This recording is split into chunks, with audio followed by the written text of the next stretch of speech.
Hi there, welcome to the latest episode of my 10-minute moan. And the topic of this 10-minute moan is to talk about Glasgow today and the unity rally that was attended by lots of patriots. Absolutely fantastic scenes in my home city. And I'm so chuffed that following the lead from other patriotic areas in Scotland like Edinburgh, Aberdeen, Falkirk, Dundee, they've now joined in with the protests, that it was Glasgow's turn. And when you arrange these things, you're involved in them, like I was from the later stages of this one. And you're always a wee bit apprehensive in the morning thinking, will anybody turn up? Well, you did. You turned up in numbers. You were a credit to your city.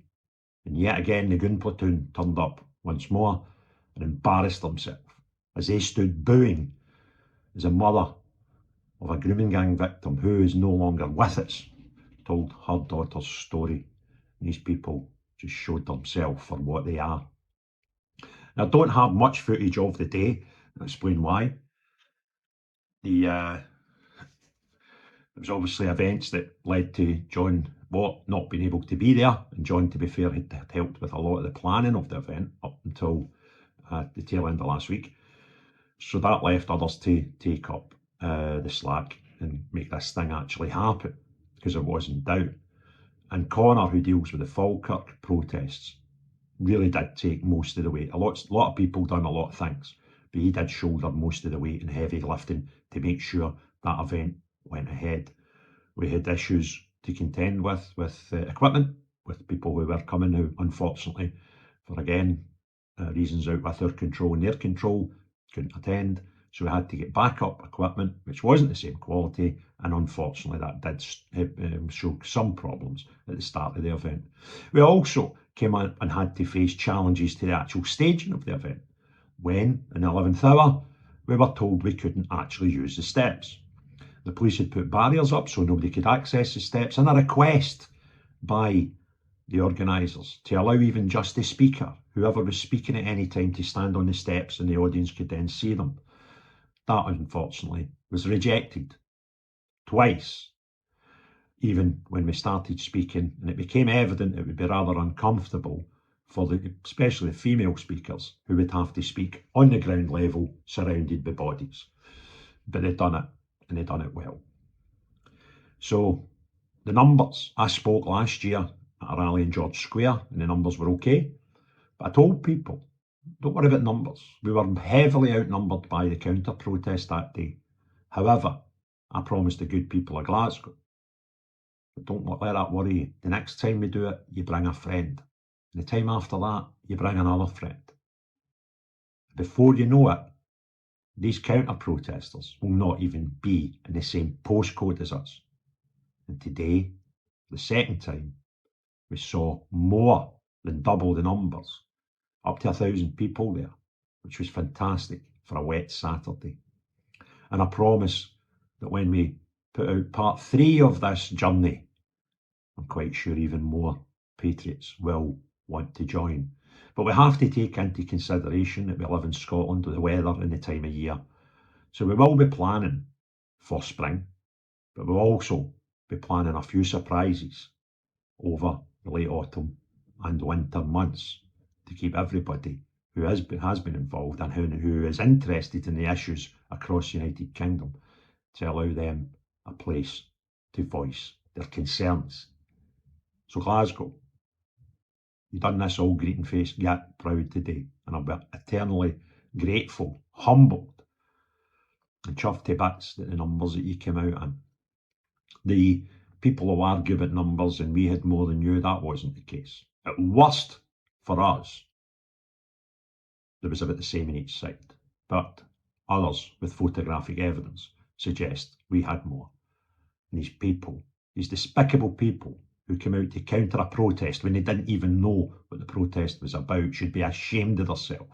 We had an asylum seeker, a young boy who came over after spending 14 years in an asylum camp in Africa before his family managed to come here. He was born in the camp. He came to tell his story and what he felt about those who jumped the queue and jumped the channel and are not asylum seekers coming to the country. That asylum seeker was booed by many who hold banners up declaring that asylum seekers are welcome here.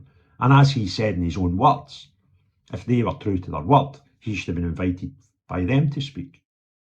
But that would not suit their narrative, because that young man knows the difference between right and wrong and fake and illegal. They also booed, as I said earlier, as a mother of a grooming gang victim who didn't survive. She gave her heart-wrenching story. There was women in the crowd in tears as the idiots on the left booed that woman. And they will argue that they didn't know who was talking. Well, that's fine. If that's what you want to do to justify your actions, so be it. I can see you for what you are. There was people, and I don't have the photograph, but a guy there with quite a professional setup has emailed me. It may be here before I edit this video or not. A photograph of a banner saying that Charlie Kirk deserved to die. Well, those on our side were shown numerous banners with that man's memory on them. I can't give people that don't deserve them standards, dignity, respect.